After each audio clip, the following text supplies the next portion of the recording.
하나님 말씀 함께 나누겠습니다.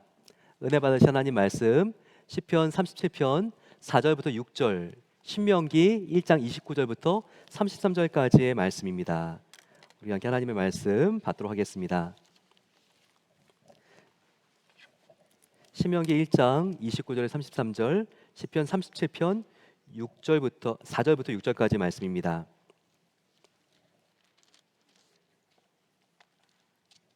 제가 먼저 봤습니다. 29절입니다.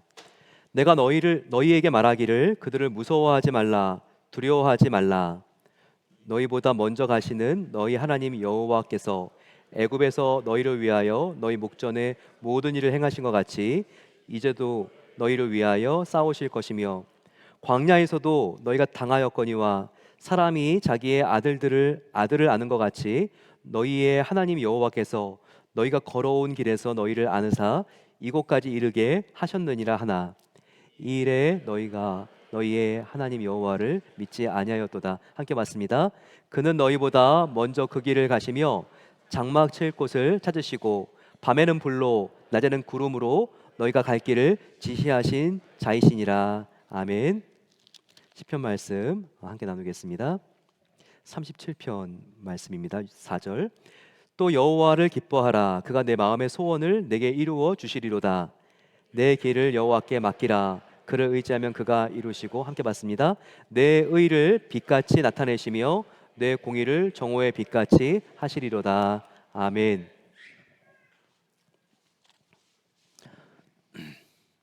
저는 이 시간 베델교회에서 고별 설교 마지막 설교를 하게 됐습니다. 2011년 8월 달 제가 처음으로 부임해서 베델의 정체성이라는 제목을 가지고 말씀을 전한 게 엊그제 같은데 15년이 지났습니다. 오늘 이렇게 하나님이 가장 기뻐하시는 길을 선택하라, 이 제목으로 함께 하나님 말씀을 나누고 싶습니다. 여러분, 고별과 이별이 어떤 차이가 있을까요? 예, 고별. 한자로 보게 되면 이 고자는 알리다 고입니다. 알릴 고, 그 다음에 별은 헤어질 별을 의미합니다. 그런데 이 고별과 이별의 차이는 무엇일까요? 이별은 어쩔 수 없어서 헤어지는 것을 말합니다. 하지만 고별은 훨씬 더 어쩔 수 없는 게 아니라 능동적입니다. 이렇게 적극적으로 떠나는 것을 알리는 것, 이것을 고별이라고 합니다. 그래서 예수님께서도 고별 설교를 했고, 성경에 중요한 인물들이 자기의 사명을 다 했을 때 이제 고별 설교를 하는 것을 알 수 있습니다. 예수님의 고별 설교는 어디 나옵니까? 요한복음 끝부분에 나오죠. 요한복음을 보게 되면 후반부에 예수님께서 고별 설교를 하십니다.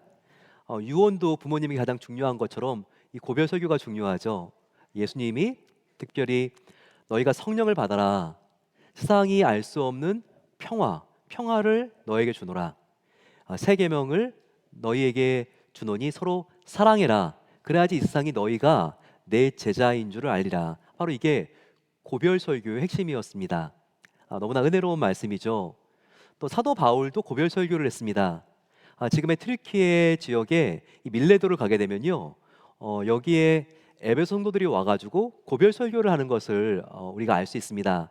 사랑하는 성도들에게 사도 바울이 당신들을 하나님의 말씀께 부탁합니다. 하나님의 말씀에 내가 맡깁니다. 이와 같은 고별 설교를 했습니다. 저와 여러분들, 오늘 또한 제가 고별 설교를 합니다. 이도나 목사를 기억하면요, 특별히 신명기 1장 29절에서 33절로 마지막 설교를 했구나, 이것을 기억하게 되면요, 저와 여러분들의 삶에 굉장히 마음이 대범해지고 담대해지고 그리고 마음속에 용기가 생기게 될 것입니다. 오늘 이 신명기 1장 29절부터 33절까지의 말씀은요, 실은 모세의 고별 설교입니다. 모세가 80에 부름받아서 120살까지 살잖아요. 거의 120살 끝 무렵에 그가 이제는요, 홍해를 건너고 광야를 건너서 가나안 땅에 막 들어가기 직전에 이스라엘 백성들에게 그가 했던 설교입니다. 바로 그때 이스라엘 백성들의 마음 상태는 어땠을까요? 굉장히 미래를 알 수 없는 불안감 속에 있었습니다. 물론 이제까지 지나오는 모든 과정들, 죽음의 물결이 넘실거리는 홍해의 시험도 정말 무서웠어요. 목이 막 타들어가는 이 광야의 40년 시험도 너무나 힘들고 어려웠어요. 하지만 이제 앞에 보이는 요단강을 건너서요, 한 번도 가보지 않은 땅인 이 가나안 땅, 약속의 땅을 들어가는 것도 굉장히 모험이었고 그들 가운데 정말 힘들고 무서운 도전이었습니다. 불안하게 실체는 알지 못하지만 불안한 소문만 무성합니다. 너희가 들어가야 될 곳, 무시무시한 적군이 있어. 그들이 세운 성벽은 난공불락의 요새야. 적군은 기골이 아주 장대한 거인 족속들이라고. 그 앞에 서면 너희들은 메뚜기보다 더 작아. 이와 같이 기를 죽게 하고 불안에 떨게 하는 그런 상황이었습니다. 그런데 이와 같은 모습은, 이스라엘 백성들의 모습은 한치의 미래를 예견할 수 없어서 불안에 떨고 있는, 혹시 우리의 모습과 비슷하지 않습니까? 바로 모세가 설교하고 있는 이스라엘 백성들의 모습은요, 그들만의 모습이 아니라 사실 저와 여러분, 우리 교회, 우리 회사, 또 우리의 민족, 우리의 정말 믿음으로 나아가려고 하지만 만만치 않은 지금 도전들이 다가오고 있는 성도의 모습과 아주 유사할 수 있습니다. 그들에게 모세는 어떻게 고별 설교를 시작합니까? 1장 29절입니다. 어떻게 시작하는지 한번 읽어보겠습니다. 시작. 내가 너희에게 말하기를 무서워하지 말라, 두려워하지 말라. 이 두려워하지 말라고 하는 말은 성경에 365번 나온다고 하죠. 매일매일 두려워하는 일이 생길 수 있기 때문에 두려워하지 말라, 이와 같은 말이 나온다고 해석하는 사람도 있습니다. 근데 지금 모세는요, 지금 무서워할 필요가 없어, 두려워할 필요가 없어, 이렇게 말씀하십니다. 그 이유가 뭘까요? 세 가지로 모세는 이렇게 29절부터 설명하고 있습니다. 첫 번째는요, 하나님께서 모든 것을 예비하시고 우리보다 앞서 가시기 때문에 무서워하거나 두려워할 필요가 없다고 말씀하고 있습니다. 자, 이 말씀이 30절에 나오죠. 같이 한번 우리 읽어보겠습니다. 30절 말씀 시작. 너희보다 먼저 가시는 너희의 하나님 여호와께서 애굽에서 너희를 위하여 너희 목전에서 모든 일을 행하신 것 같이 이제도 너희를 위하여 싸우실 것이며 라고 했습니다. 하나님은요, 그냥 나의 곁에 함께만 계신 하나님이 아닙니다. 그분은 나보다 먼저 가셔서 나의 모든 것을 가장 좋은 길로 예비해 놓고 기다리시는 하나님인 것을 우리는 알아야 합니다. 지금 마음속에 어떻게 될지 정말 모르겠고 두려운 일들이 어떤 겁니까? 나의 자녀입니까? 나의 자녀가 이 학교를 졸업할 수 있을까? 그리고 정말 입사할 수 있을까? 정말 나의 자녀가 건강하게 잘 성장해서 정말 좋은 사람을 만나서 결혼할 수 있을까? 이와 같은 염려와 걱정이 있지 않습니까? 하지만 하나님은 어떤 하나님이십니까? 하나님은 여기 보게 되면요, 먼저 가시는 하나님, 내가 생각하는 것보다 훨씬 더 먼저 가셔서 나의 자녀의 앞길, 나의 미래 다 예비해 놓으시고 기다리시는 하나님이시라는 것을 우리에게 알려주고 있습니다. 이스라엘 백성들을 보세요. 지금까지도 얼마나 힘들게 약속의 땅이 바라보이는 곳까지 왔습니까? 이집트에서는 10가지 재앙이 있었죠. 하지만 10가지 재앙, 정말 이와 같은 어려운 상황 속에서 하나님께서는 이 바로 왕으로부터 이스라엘 백성들을 지키시고 보호하지 않았습니까? 또 앞에 홍해가 있으니까 하나님께서는 그 홍해를 열어주시면서 마른 땅까지 같이 건너게 하지 않으셨습니까?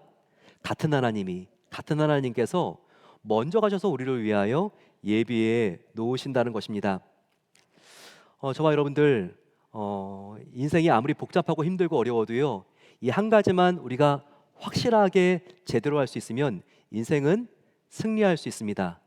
이 문제는 반드시 해결되는 문제예요. 바로 그것이 무엇입니까? 바로 그것은 예수님만 따라가는 삶인 것을 꼭 믿게 되시기를 축원합니다. 이것을 알았기 때문에요, 마르틴 루터는, 종교개혁가 마르틴 루터는 그렇게 대범함이 있었습니다. 그는 젊었고 이제까지 천주교에 대항하는 교회가 없었는데 정말 잘못된 교리에 빠져 있었던 중세의 그 천주교에 대해서 종교 개혁을 일으키죠. 그가 얼마나 두려웠을까요? 정말 겁이 났을 겁니다. 하지만 그는요, 이 어려운 일이 예수님 한 분만을 내가 따라가는 단순한 삶에 나의 목숨을 걸면 반드시 해결된다. 이와 같은 믿음이 있었습니다. 그러면서 그가 지은 찬양 가사가 얼마나 은혜가 됩니까? 내 힘만 의지할 때는 패할 수밖에 없도다. 하지만 힘 있는 장수가 나와서 날 대신하여 싸우네. 이 장수 누군가? 주 예수 그리스도. 만군의 주로다. 당할 자 누구랴? 반드시 이기리로다. 여러분, 이것입니다. 저와 여러분들은요, 힘이 없어요. 하지만 힘 있는 장군이신 예수 그리스도, 그분만 따라가게 되면요, 그분이 우리의 삶을 앞서서 예비해 주시기 때문에 그분을 따라가게 되면요, 우리의 삶의 길이 열립니다. 예수님만을 따라가는 오직 한 길을 선택하시고 주님만을 따라가심으로써 우리 앞에 있는 닫혀진 문들이 다 열어질 수 있는 그네가 함께 하시기를 간절히 축원합니다. 두 번째, 저와 여러분들이 무서워하지 말고 두려워하지 않아야 될 이유는 무엇입니까? 그것은 우리를 안아주시는 하나님이 계시기 때문에 그래요. 하나님은 하나님 아버지시죠. 근데요, 하나님은 따뜻한 모성을 가진 하나님 아버지라는 놀라운 신비를 가집니다. 그분, 우리가 힘들고 어려울 때 왜 나는 이렇게 어렵고 외로운데 나만 혼자 지내야 합니까? 라고 말씀하실 때요, 너가 지금 보지 못해서 그렇지 바로 이 시간에 나는 너와 가장 가까이에 있다 라고 말씀하시는 하나님이십니다. 31절 말씀이 우리에게 이것을 증거해 줍니다.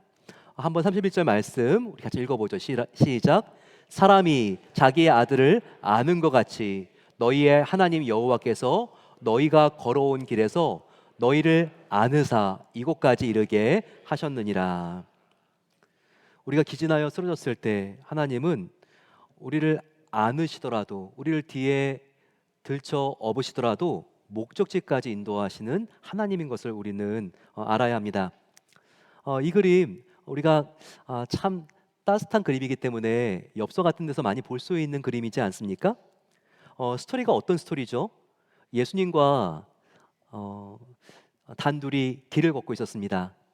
그러니까 눈길 위를 걷는데 지금 두 사람이 걸으니까 발자국이 몇 개예요?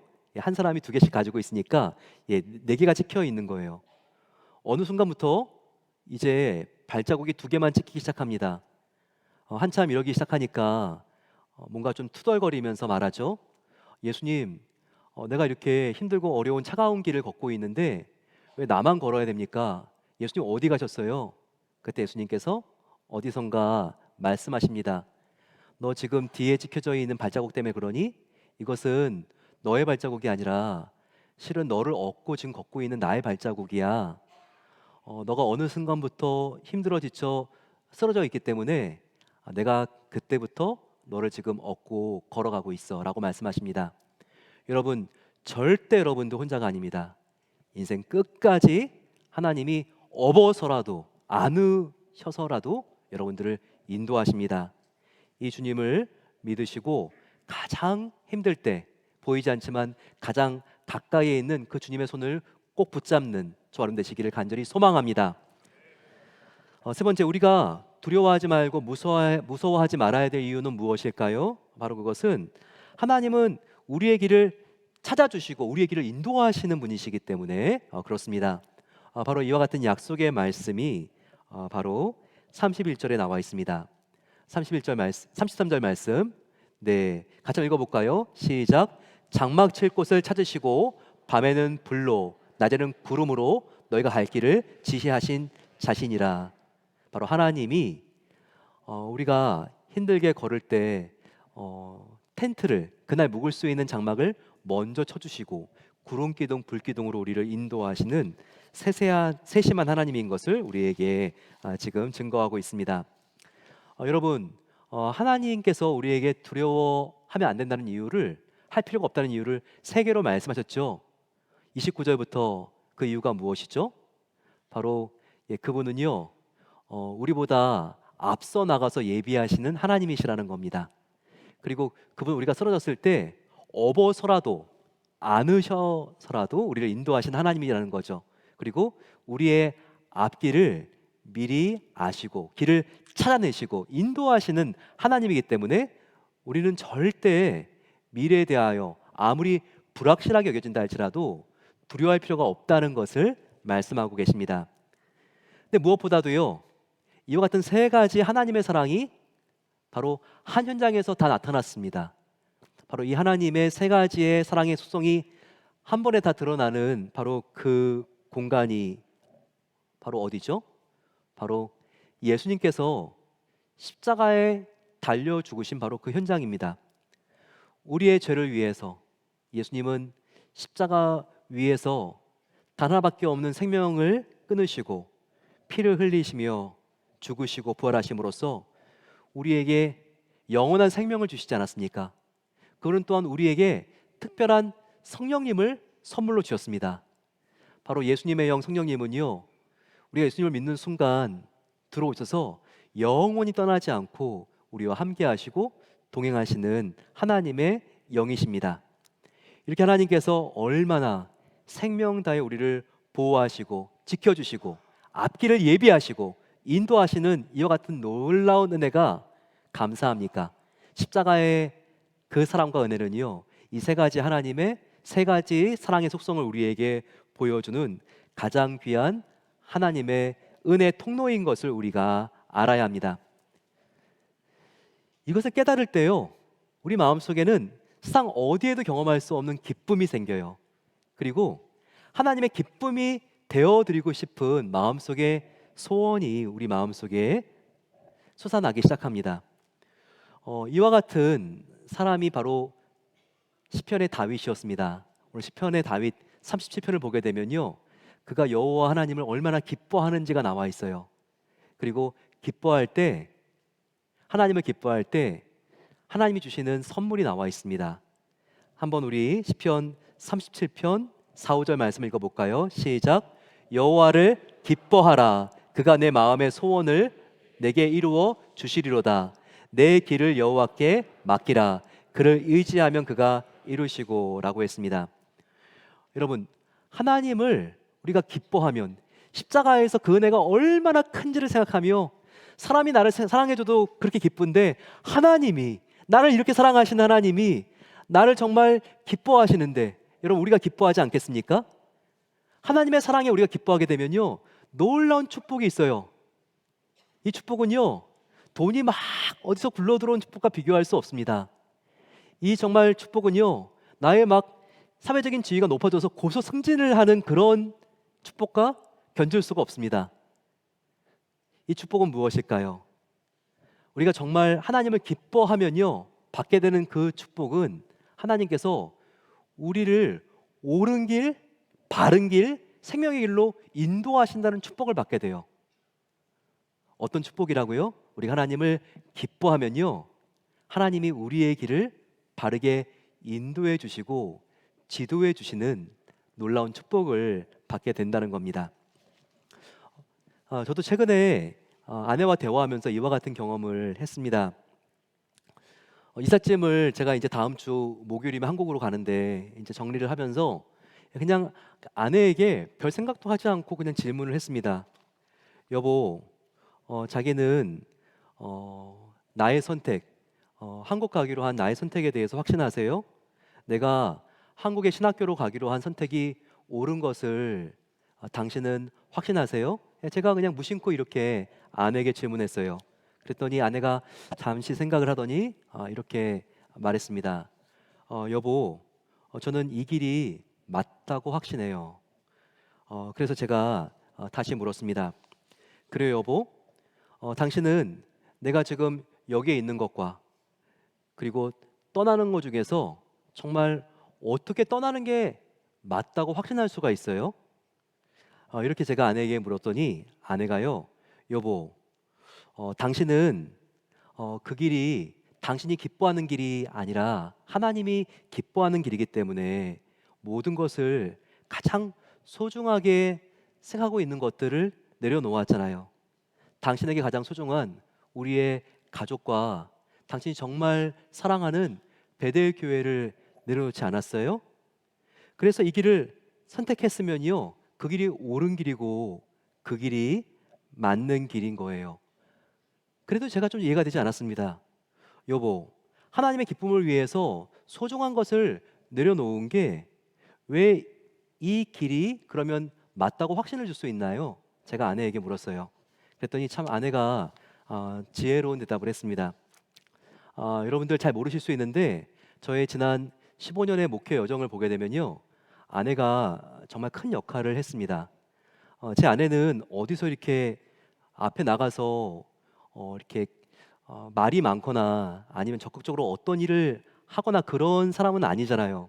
예, 하지만 저는 중요한 결정을 할 때 아내에게 항상 물어봅니다. 저희 가정이나 또한 우리의 교회 중요한 결정을 할 때 아내에게 물어보지 않는 게 없습니다. 왜냐하면 정말 그 대답 안에 하나님의 진리가 숨어 있는 경우들이 너무나 많았던 것을 경험했기 때문이에요. 특별히 제 아내는요, 저에게 사람에 대한 굉장히 이렇게 따뜻한 시선을 유지할 수 있도록 지난 15년 굉장히 많이 저를 도와줬습니다. 제 아내는 이제까지 어떤 사람에 대하여 나쁜 말을 한 적이 한 번도 없는 것 같아요. 그래서 뭔가 제가 누구에 대해서 좀 이렇게 마음이 조금 이렇게 비판적이 되려면 제 아내가요, 저 얼굴을 이렇게 다시 앞을 바라볼 수 있도록 딱 교정해 줍니다. 예, 아내가 그 사람의 이런 장점들도 당신은 볼 수 있어야 돼요. 이렇게 말을 하니까요. 예, 고개가 이렇게 다시 이렇게 딱 돌려주면서 하나님께서 인도하시는 너무나 귀한 잠재력이 저 사람 안에 있구나 이것을 느끼게 돼요. 아내는 굉장히 또 긍휼의 은사가 있는 분입니다. 누군가 아프면 밤이라도 운전해서 그분들을 도와주고요. 예, 그리고 참 감사한 게 정말 목회를 하다 보면 어쩔 수 없이 굉장히 재정적으로 절박한 분들이 계십니다. 그러면 아내가 저에게 이렇게 큰 소리로 말하는 사람이 아닌데, 여보, 그래도 우리 어카운트는 아직까지 이 사람 도와줄 만큼의 우리가 금액이 있잖아요. 여보, 당장 도와주고 오세요. 이렇게 해서 저를 보낼 때가 참 많이 있어요. 얼마나 감사한지요. 그런데 이번에도요, 아내가 제가 이렇게 물어봤을 때 하나님의 기쁨 되기 위해서 나의 소중한 것을 내려놓는 것이 왜 이게 옳은 길이고 맞는 길이 될 수 있습니까? 라는 질문에 대해서 너무나 좋은 설명을 해줬어요. 여보, 내가 한 가지 좀 이야기를 해줄게요. 아내가 말을 시작했습니다. 한번 생각해 보세요.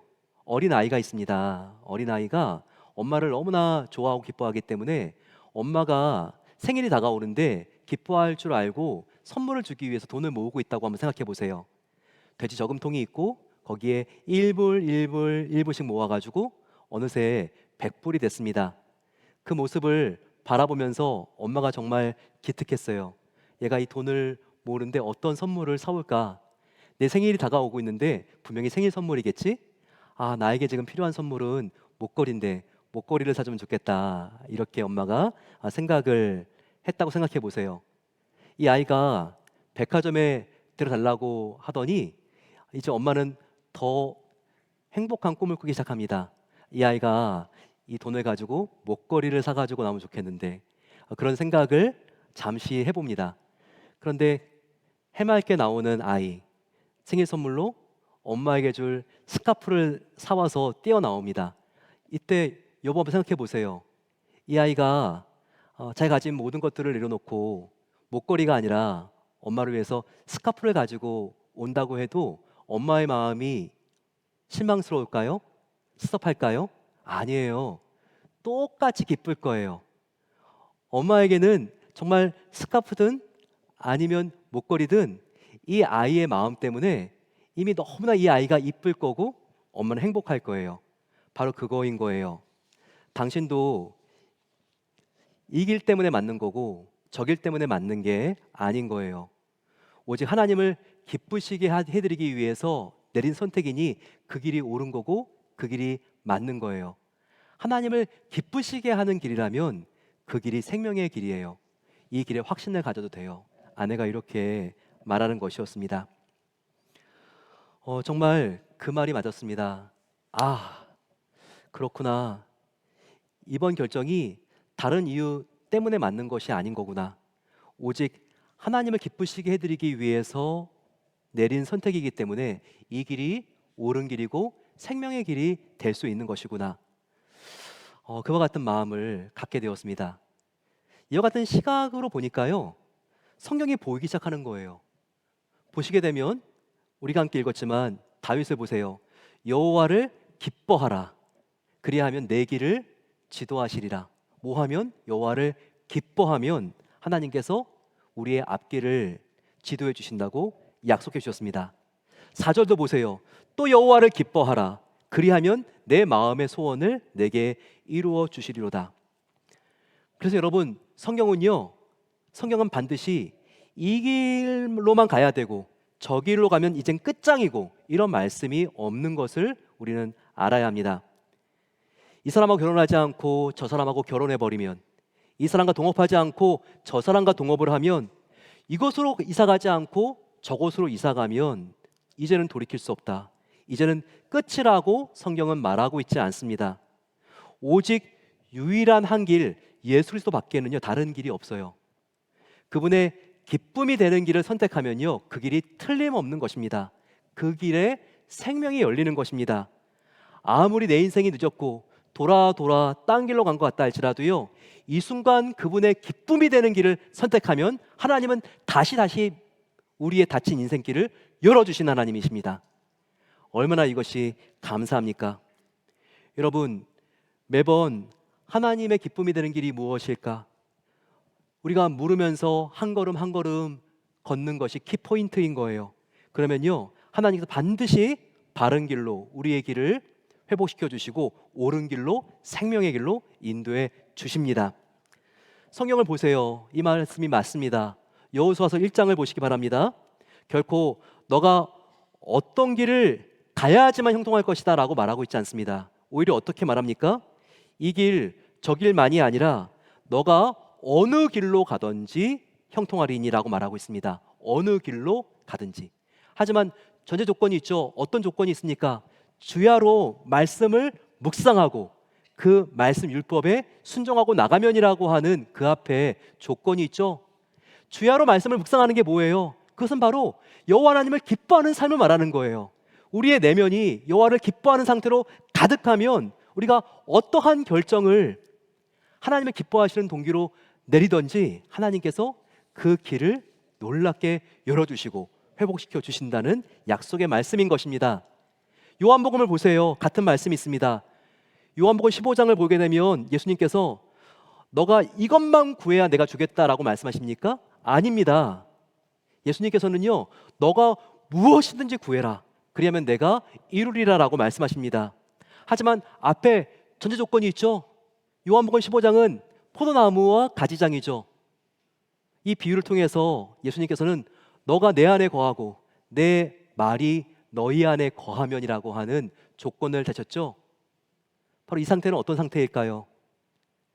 우리가 예수님 안에 거하고 예수님이 내 안에 거하는 상태, 바로 이것은 친밀함이죠.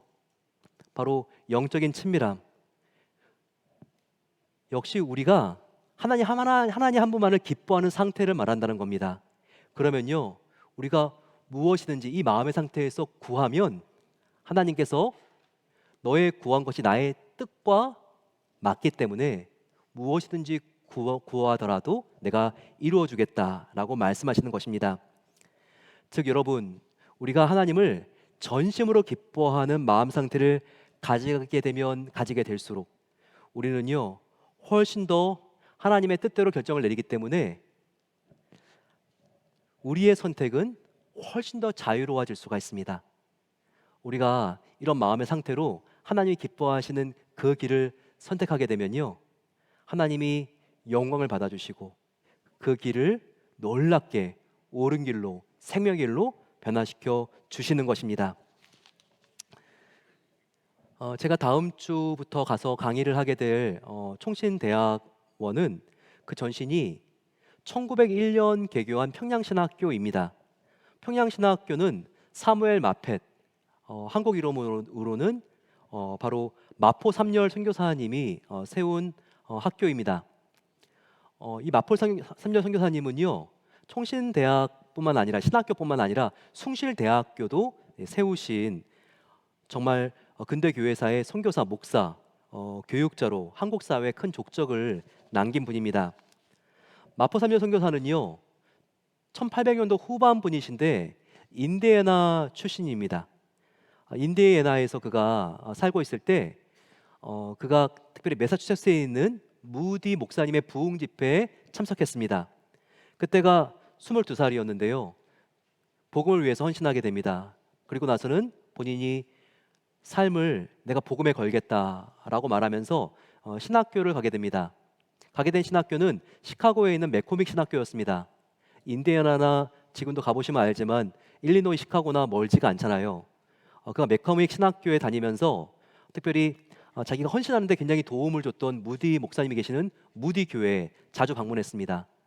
맥코믹 신학교와 무디 신학교도 이게 노스웨스턴 지금 이렇게 미시간 호수에 맥코믹 신학교가 있고 다운타운 시카고에 무디 목사님이 이렇게 그 당시에 또한 세운 무디 신학교가 있기 때문에 서로 왕래를 자주 할 수 있었습니다. 정말 목사님이 마음속에 열방을 품는 선교사가 되라고 굉장히 마음속에 뜨거운 불같은 성령 같은 말씀하셨습니다. 그러면서 그가 마음속에 결심하게 되고 특별히 언더우드 선교사가 본인에게 보낸 편지, 지금 한국에는 너무나 복음을 전할 일꾼이 부족하다는 편지를 읽고요, 그가 한국으로 가기로 작정했습니다. 그리고 26살 이 젊은 나이에 생일이 되는 날 바로 한국에 그가 입국하게 되었습니다. 그는 다른 도시가 아니라 특별히 타켓으로 삼은 도시가 있어요. 평양이었습니다. 그래서 평양 선교의 아버지라고 그러면 사무엘 마펫이라고 우리가 지금도 읽었습니다. 거기에서 복음을 전했어요. 기생들이 예수님을 믿고 회심하고 돌아옵니다. 정말 돌을 가지고 목사님 이마를 찍어가지고 거의 죽을 뻔한 불량배가 예수님께로 돌아오게 되죠. 그는 나중에 이기풍 목사님이 되어서 제주도 선교를 처음으로 하는 목사님이 됩니다. 그러면서 그가 청일전쟁이 지나가고 이 포연 속에서 또 콜레라 이지를 견뎌가면서 평양 사람들을 치료를 했습니다. 다른 선교사들은 이렇게 무서운 전염병이 들면 다 본국으로 돌아가는데 끝까지 남아서 그들을 치료해 주니까 그들의 마음이 녹기 시작한 거예요. 마음이 열리고, 그리고 이 평양에 1901년 드디어 평양신학교가 개교하게 되었습니다. 이 평양신학교를 보게 되면요, 1회 졸업생들이 나옵니다. 참 보게 되면 그 앞줄에 지금 나와 있는 분들 중에서 앞줄에 오른쪽에서 두 번째 분, 바로 이분이 마포 삼년 선교사님에게 돌을 던져서 이마를 깨트리게 했지만 회심하고 목사님이 된 다음 제주도 선교를 처음으로 하고 순교한 이기풍 목사님입니다. 이기풍 목사님. 그리고 그 다음에 세 번째로 있는 분은요, 길선주 장로님이라고 들어봤습니까? 바로 평양의 장대원 교회를 세우시고 한국 교회 최초의 새벽 기도를 시작하시고 그리고 이 목사님이 평양 대붕 운동의 주역이 되었습니다. 이와 같은 목사님들이 이렇게 평양신학교를 통해서 배출이 되었습니다. 그 후에 평양신학교는 참 어려움이 많았어요. 신사참배를 거부했기 때문에 폐교하게 되었습니다. 그리고 북한이 공산화되었기 때문에 이제는 아래로 월남해야 됐습니다. 그러면서 남산에 있던 평양신학교 학사는요, 1959년 두 개의 학교로 갈라지게 됩니다. 하나는 합동 측의 총신대학교, 또 하나는 통합 측의 장신대학교, 이 두 개로 갈라지게 되죠. 저는 2000년도에 총신대학원을 입학해서 2003년도에 졸업을 했습니다. 그리고 나서 기독교 교육학을 배우기 위해서 시카고로 유학을 나왔습니다. 2011년 교육학 박사를 마치고 졸업을 했을 때 저에겐 두 가지 길이 있었어요. 한국 모교로 돌아가서 후학들을 가르치는 그 길이 하나 있었고 또 하나의 길은요, 지금 너무나 많은 사람들이 지원했다고 하는 이 베델교회 담임 목사의 길이 열려지는 것을 볼 수가 있었습니다. 시간이 지나는데 정말 말도 되지 않게 하나님께서 너무나 강력하게 2011년 저를 베델교회로 부르는 것을 저는 느낄 수가 있었습니다. 그래서 그때 그 부르심에 순종했습니다. 그러면서 목회가 너무나 즐겁고 감사하고 보람 있는 거예요. 그러면서 서서히 이제는 교수의 길은 이제 지나가는구나 생각을 했습니다. 그리고 완전히 마음을 닫았죠. 그러다가 작년 딱 이맘때인데요. 아시는 것처럼 저희 아들 데니엘이 교통사고가 났습니다. 민식이 데니엘 교통사고 때문에 주간에는 보통 평일에 스타크턴 캘리포니아에 있을 때가 많고 주일이 되면 설교를 하기 위해서 베델교로 올라왔던 것을 여러분들이 아실 겁니다. 그러나 어느 날 주일 예배 설교하기 위해서 올라오려고 하는데 비행기를 놓쳐버렸습니다. 샌프란시스코 공항이었는데, 그래서 일부 예배 설교를 해야 되는데 일부 예배는 설교하지 못하고 11시 45분 예배, 3부 예배는 설교할 수가 있는 거예요. 그래서 9시 반쯤에 PDX 공항에 랜딩을 했는데요. 아주 특별한 경험을 했습니다. 운전을 하고 베델교로 돌아오는데 제가 정말 목사가 아니라 평신도가 된 경험을 한 거예요. 저는 항상 주일이면 새벽 4시에 교회 나오거든요. 그래서 마지막으로 제가 설교한 부분을 읽고 제가 마음으로 준비를 합니다.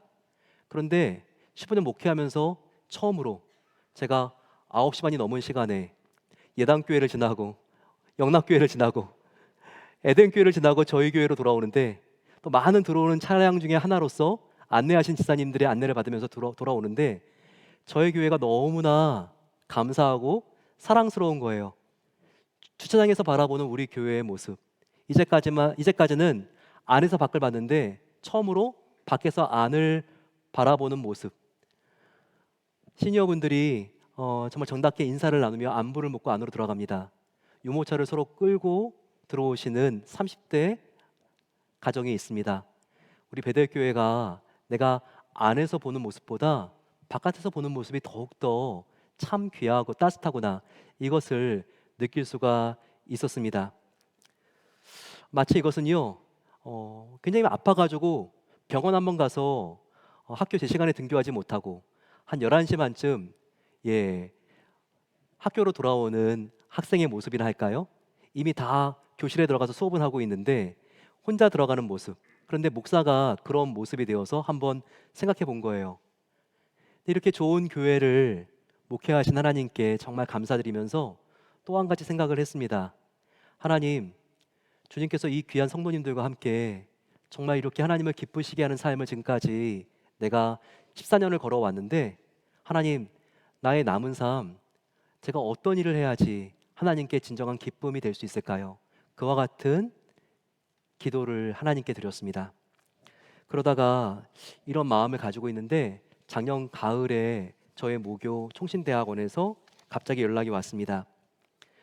교육학 교수, 교회교육 교수가 필요한데 지원해 줄 수 있는지, 거기에 대한 부르심이었습니다. 정말 한국의 신학교가 위기죠. 학생이 주니 교수도 함께 줄 수밖에 없습니다. 제가 했던 전공 이 교회 교육은요, 정말 지난 10년 동안 교수가 없어서 학생들이 이 과목을 제대로 수강하지를 못했습니다. 너무나 이 신학생들이 간절히 교수가 오기를 기다리고 있기 때문에 와달라고 하는 부탁이었습니다. 그런데 계속해서 이 신학생들의 얼굴이 저의 머리에서 지워지지 않는 거예요.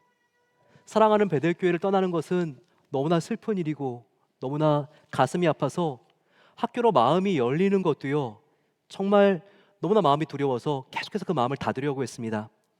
며칠은 마음이 너무 힘들어서 펑펑 울면서 잠에서 깨어나기도 했습니다. 하지만 계속 신학생들의 얼굴이 생각나는 거였어요. 저와 아내는 베델교를 너무 사랑하기 때문에 정말 이런 마음이 열리는 것도 두려웠지만 하나님께서는 계속해서 저에게 내가 기뻐하는 길인데 너가 정말 이 기뻐하는 길을 위해서 너가 소중하게 아끼는 것을 너가 나에게 줄 수는 없겠니? 이렇게 말씀하는 것을 느낄 수가 있었습니다. 그런 하나님의 강렬한 만지심과 응답이 있었을 때 저는 이렇게 고백했습니다. 하나님, 이렇게 선명하게 하나님이 기뻐하시는 길을 보여주시니 감사합니다. 이제는 순종하겠습니다. 이렇게 고백했더니 제 마음속에 예상하지 못했고 기대하지 못했던 기쁨이, 평안이 시작되었습니다. 평양신학교가 전신인 총신대학원, 이 신학과, 잠시 제가 저의 사역을 좀 소개시켜드리고 기도를 좀 나누고 싶습니다. 총신대학교는 서울의 사당동에 있습니다. 하지만 제가 있게 될 총신대학원은요, 예, 용인 옆에 양지라고 하는 곳, 정말 굉장히 산으로 들어가는 수도원과 같은 곳입니다. 여기에 신학대학원이 있습니다.